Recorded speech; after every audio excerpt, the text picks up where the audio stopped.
Dalawang laro sa pagitan ng Kawasaki Brave Thunders at Yokohama B Corsairs ang naganap last weekend kung saan nag-split ang dalawang teams ng panalo.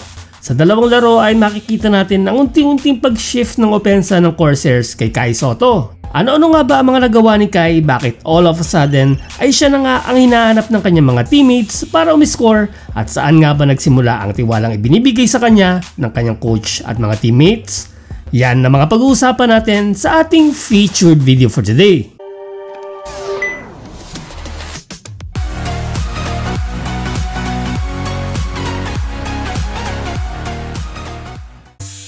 So yun na nga guys, at magandang pabaon sa atin ni Kai Sotto sa panalo nila kontra Kawasaki Brave Thunders. Double-double game ang nagawa ni Kai, scoring 21 points while grabbing 12 rebounds. Ang maganda sa stats na yan guys ay ang willingness niya na i-share ang bola kung saan nakapag-dish out siya ng 4 na assists. Kapansin-pansin na sa simula pa lang ng ball game ay si Kai Sotto na agad ang kanilang hinahanap. At hindi nga sila binigo nito, scoring the first basket of Yokohama sa dalawang laro nila.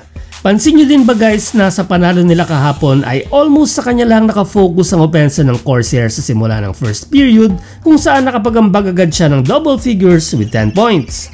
Nanumbalik tuloy ang mga kaganapan noong TSF days niya kung saan siya nga ang main man ni Coach Rob Johnson.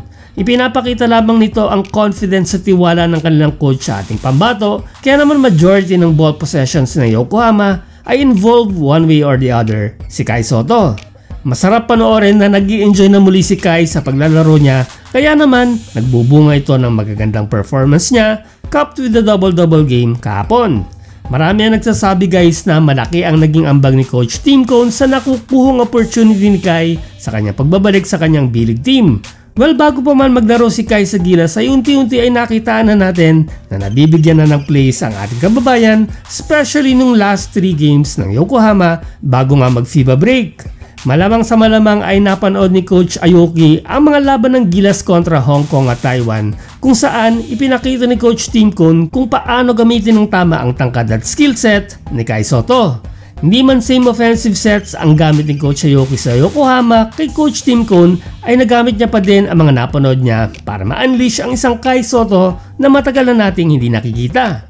Ang resulta, nakapagambag ng malaki si Kai, especially sa panalo nila kung saan kapansin-pansin na noong nilabas si Kai noong third period ay bumaba ang kanilang kalamangan from 26 points to just 13 points. At nang ibalik nga muli ito sa fourth ay umangat uli ang kalamangan nila to as much as 19 points bago mag-settle to an 11-point win.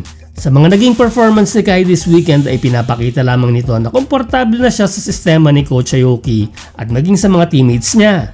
Isa na rin siya sa mga maaasahan ni Coach Aoki at go-to guy ng Yokohama throughout the game. Ipinapakita din dito na nagiging maganda na unti-unti ang tandem nila ni Kawamura. Magiging acid test sa kanila ang laban nila sa league-leading na San El Neo Phoenix na team ni 30 Ravenna sa Miyerkules. Asahan natin guys na maipapagpatuloy ni Kai ang magagandang performance at consistency sa tapatan nila ng San En at asahan din natin ang mas maraming offensive plays dahil ang Kai Sotto na matagal nating di nakita ay nagbalik na.